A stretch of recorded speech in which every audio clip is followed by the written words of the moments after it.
Hi, this is Sando. I'm going to be talking through a game I played a little bit earlier as a support, and just having a quick look at the teams now. So I'm just waiting to pick. I've just been seeing what's come out. Looks like we're going to be running some fairly standard lanes. We've got a Silencer and a Chaos Knight as our carries. Got a Shadow Shaman who's probably going to support, and a Skywrath Mage who's probably going to be mid. Now, taking a quick look at the opposition team, they've picked a Batrider, so he's probably going to be mid. We've got an Earthshaker and a Slardar, another good carry, and a Lifestealer who will probably be looking at either laning or jungling. Now, looking at those teams, I can see they're a little bit short on range. They've only got Bat who's got any range, and he's not got terribly long range as it is. So they're probably going to pick a solo, I think. And so I'm kind of looking at my team and thinking, well, we're a little bit lightweight, apart from Chaos Knight. So we probably want some kind of fairly tanky support, and some more team fight would be good. So as we play the video on, hopefully in a second, you can see, I've decided to go for Tide. Now I thought a little bit about Sand King here, but I think Tide's probably better for the disable because we haven't got a lot else apart from Shadow Shaman. Now it looks like Chaos Knight's going bottom, Silencer's going top. So really we want to have a kind of a range and a melee in each lane, so it makes sense for me to go top with Silencer and Shadow Shaman, yet he's going bottom. Now obviously I can't see this at the time. Looks like Lifestealer's going to jungle, Slardar's going top, Bat's going to go mid. They're just waiting on that fifth pick. So they really need a solo of some kind. Yeah, there we go, in a Windrunner.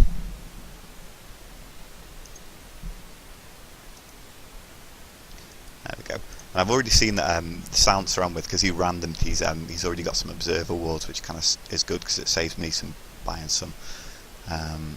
So I think he's just hanging around, just trying to get that ward down as late as possible so we get the most kind of effect from it. He's obviously going to put it somewhere around this neutral camp here. I'm just kind of hanging with him just to give him a little bit of backup in case he gets into trouble because he hasn't got an escape. Now, equipment-wise, just gone with a fairly standard salve, tangos, clarity to get a bit of mana back, and I'm looking to build an Urn of Shadows for the extra kind of heal and damage, hoping that we get some kills up here. Okay, so Silencer's found a Invis rune, so he can kind of ward up in safety. Nobody's going to jump on him. That means I can head back to the lane and just block these creeps off a little bit. Now, this might not seem like a big deal, but what I'm doing is just buying us a little bit more space in that lane. You can see that, Slardar's doing the same. So it just gets us a little bit further away from that tower. Okay, so having a look at this, it's like, this is looking pretty good. They've got two melee heroes, and we've got a range, so that means we can get a bit more harass and we can hopefully get some more denies out of this than they can.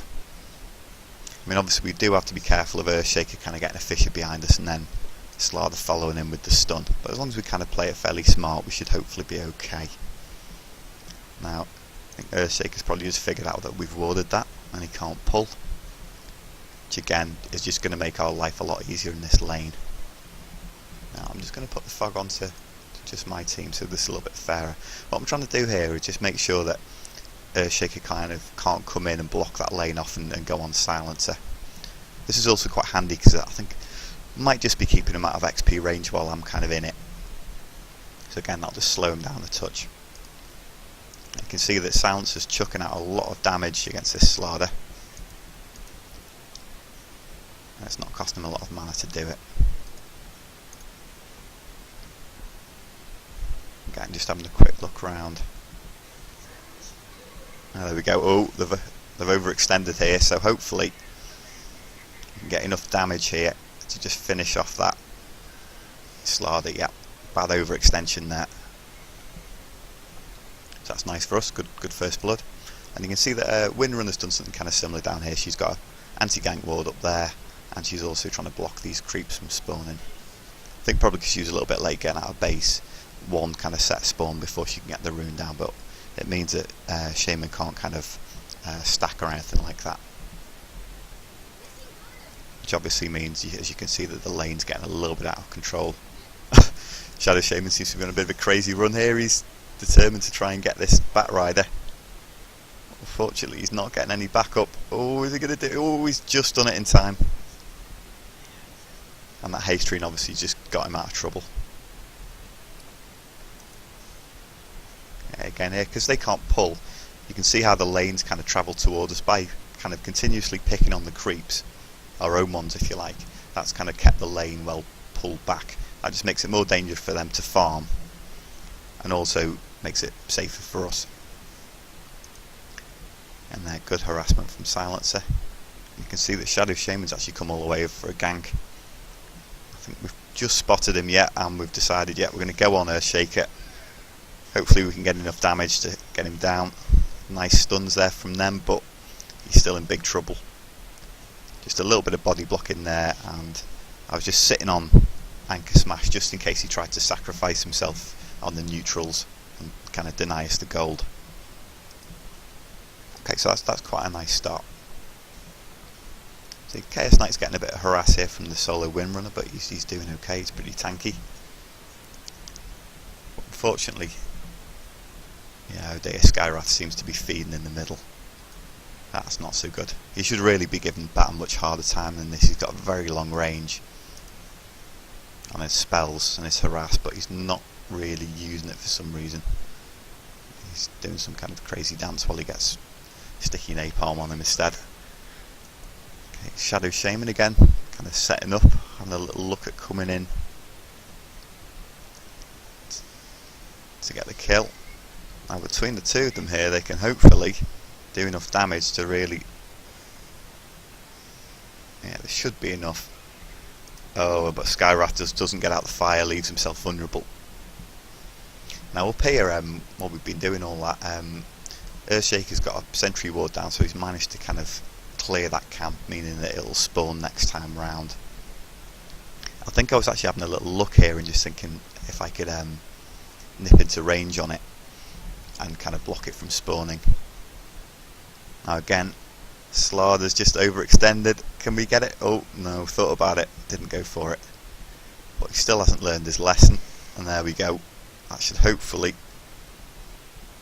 be enough. Again, I'm just going in that Kraken Shell just to absorb a little bit of damage and hopefully keep... oh, here we go. It's all kicking off here. Now that Anchor Smash is great because it's a 40% damage reduction for both these heroes and just does enough just to kind of stop those two from taking him. So we've kind of turned this round a little bit. And hopefully... ooh, go on, silence it. Yeah, one last hit's done it. And you can see that nice big tanky tide means I can get out of there without too much trouble. Now, normally you probably wouldn't skill Kraken Shell quite that early, but obviously I got that level right in the middle of that and decided that the damage reduction was worth having at that point just to avoid getting killed. Again, Shadow Shaman's finally stopped roaming and he's just kind of gone to get a few hits off these neutral creeps and just get that lane back under control. There you go, some nice last hit in there. Meanwhile, me and Sounds have just decided it's worth going all the way back to base just to kind of get our health and mana back. And you can see I've completed my own of shadows and just got some more observer wards just so that we can hopefully do something with that camp and also keep an eye on the runes. There you go. Bat Rider's just got one of them. There you go. Sounders has got plenty of money, so he's managed to kind of jump back out with the TP scroll and just get those couple of last hits, and you can see that's paid for itself already.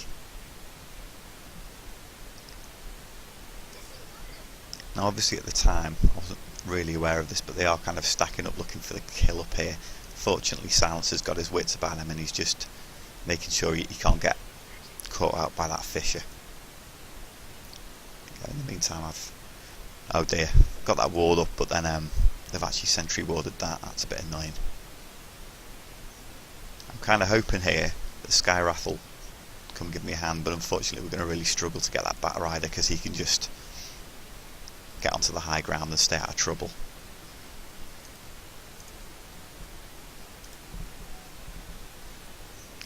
There you go. So just go for a slightly unconventional ward there, one that I don't think they'll catch out with the sentries, just to kind of give us a little bit of vision from mid because that Bat Rider's getting quite big.